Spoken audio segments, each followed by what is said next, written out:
Hey guys, RoonPicker here with another lock picking video, and today we got a challenge lock from ChrisofTacoma. Here is his Reddit username. We're using the hashtag challenge lock Saturday and also hashtag get well Cherokee. Cherokee is a big member in this community. Unfortunately, she is not able to participate in lock sport. Rumor from what I've heard is that she's in the hospital. We don't believe it's COVID related, but we're picking challenge locks because those are her favorite, and we're hoping that she gets it well. Today we're going to be looking at the challenge lock, the Coma. It's a 6-pin Weezer cylinder. You can see we got the blacked out face, and it says the Coma here. On the key, you'll notice it says V1 the Coma. That's what's engraved here. And looking at this key, it looks hand carved, but one unique thing you'll see about this key is that we have 1, 2, 3, 4, 5. It looks like there's only 5 pins here. However, a sneaky thing that Chris did is that this is a Weezer 5-pin key, but he uses the tip of the key. I don't know how well you guys can see this. He uses the tip of the key to push up the 6th pin. So in actuality, he's using this 5-pin key as a 6-pin key. And then also, if you turn the cylinder, you can see he has V1 engraved on the top here. Normally for these type of locks, I do a blind unboxing and pick. Unfortunately, my video capture got corrupted, and so the first pick took me probably like 8 hours, and so because of that, I spoke with Chris. He recommended attacking the lock from the front and the back. I kind of feel like that's cheating a little bit, but for the sake of getting an open and getting this video out, because I know Mr. Paradise really wants to have a crack at this lock as well, we will do that. Now, picking it from the front and back doesn't make it any easier. It does make it a little bit easier, but not by much. There's a trap pin in here that if you mess it up, then you get to start over from scratch. We'll take a look at that, and I'll show you guys that in great detail once we take it apart. My only success with this lock has been using this tension bar with bottom of the keyway tension and a Sparrow's deep hook, and then if we need to from the back, we'll attempt to do it the regular way, but if we need to from the back, we'll use a standard hook to pick up pin 5 and 6.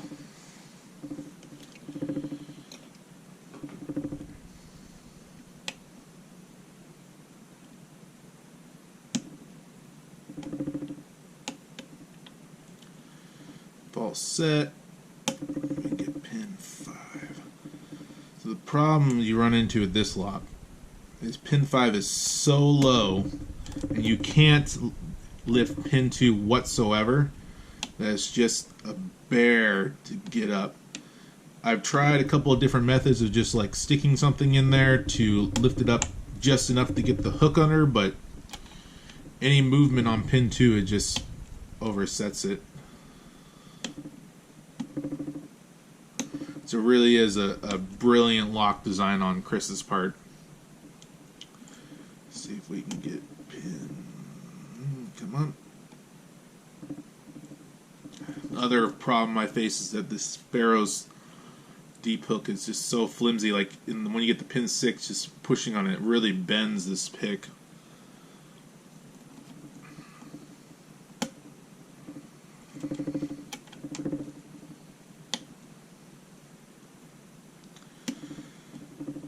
So normally for these challenge locks, I like to do a blind unboxing. Like I said earlier, fortunately my video coverage crapped out on me. But I posted a picture on the subreddit that we got it open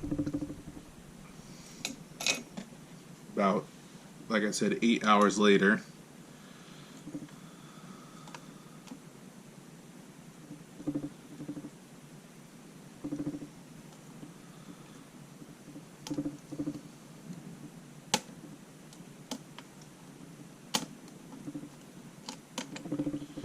Set that.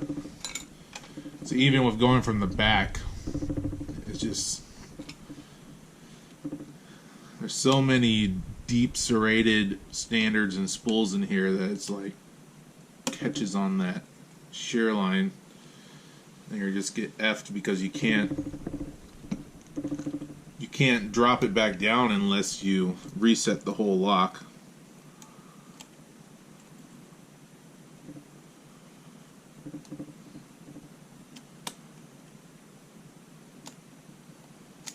Yeah.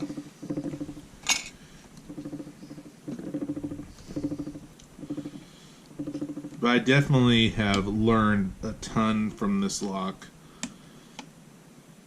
When it comes to lock making, I think this is definitely something to aspire to. Now, one thing I don't know is this is the version 1, is what the max are, the MACs for between the two pins. When I put the key in and out, it doesn't appear that there's any issue. But you can make a key that doesn't adhere to max. There we go, got it. That doesn't adhere to max and still functions. So we got that open.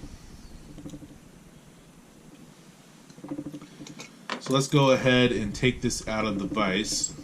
Get this open.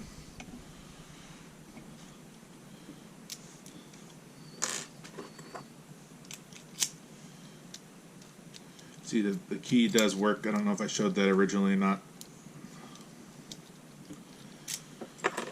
Let's get our pinning tray, flathead or Phillips screwdriver, and tweezers, and we'll want a follower. So, like I said, I'm honestly really impressed with this lock.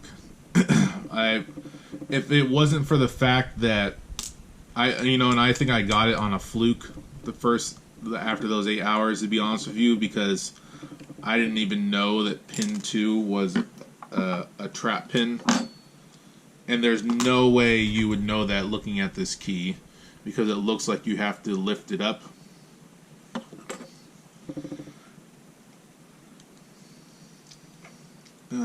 Key, turn the cylinder.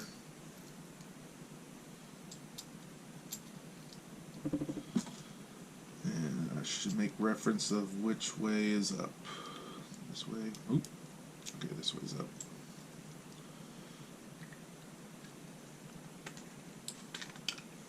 There we go.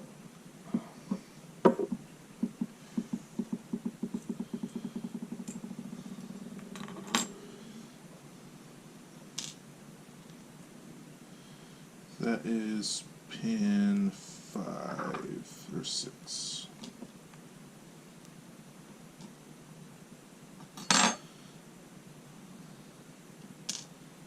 Pin 1.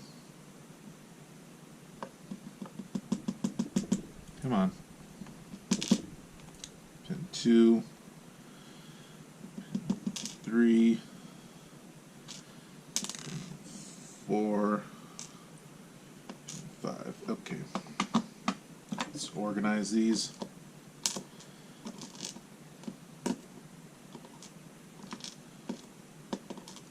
These are beautiful looking pins, by the way. He definitely, I don't know if he made this out of standard pins that came with the lock or if he did this out of brass stock, but you can see a lot of time and care went into these pins. Looking at this core, doesn't appear there's any counter milling, but you can see drill marks, and it looks like he drilled out these holes a little bit like down into the core, maybe so the pins stay in place better.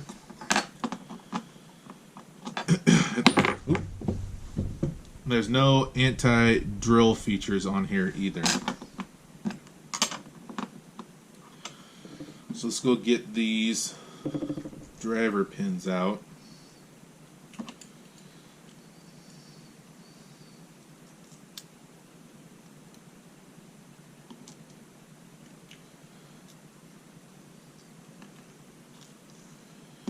Spring 1.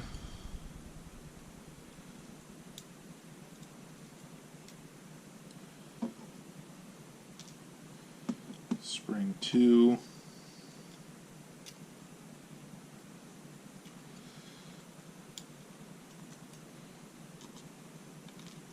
Aha.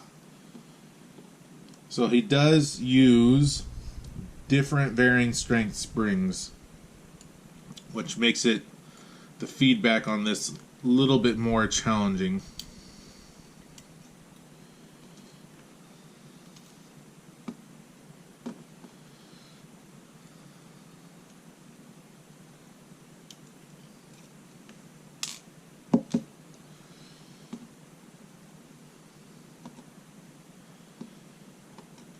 And then lastly, we got pin 5, 6.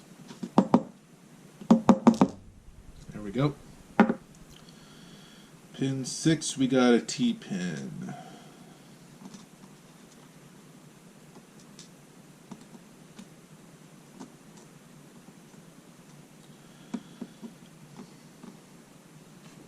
Okay.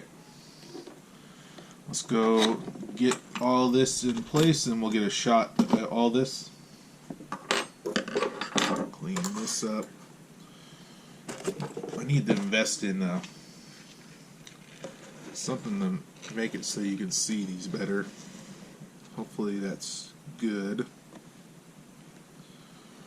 So looking at the pins, we just got a bunch of serrated deep spools. So this is a T-pin with a cap.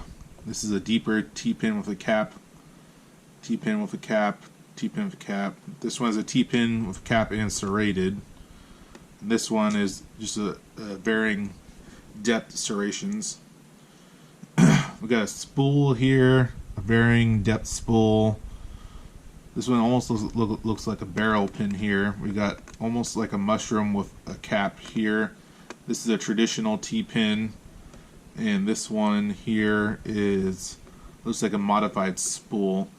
And these springs, we got the weaker of the orange, or sorry, these yellow springs, and these bronze-looking ones are the stronger springs. So a ton of work went into this lock, and it definitely, like I said, is something to be proud of. I show you if I can get this in here. So pin 2. So you can see on pin 2 and key pin 3. See how close those are, just sitting in here with no pick in here, and trying to get to pin 5. If I can get pin 5 into here.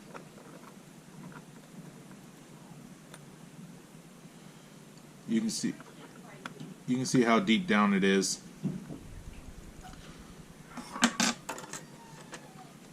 So to reach into here with your pick and get to the back of the lock and set pin 5 without oversetting it is something. Like I said, my SS Dev hooks unfortunately didn't come in time, and I was able to get it once, and that may have just been from just the slightest right angle, like just barely. You know, you have a small window of opportunity to get pin 5 without oversetting pin 2 and having to start over again. But that's all I got for you today. Like I said, I'm just really impressed with this lock, and I'm excited to try more challenge locks in the future. But hopefully, if you guys like this kind of content, you like, comment, and subscribe. I look forward to making more for you, and you have a wonderful day. Thanks. Bye.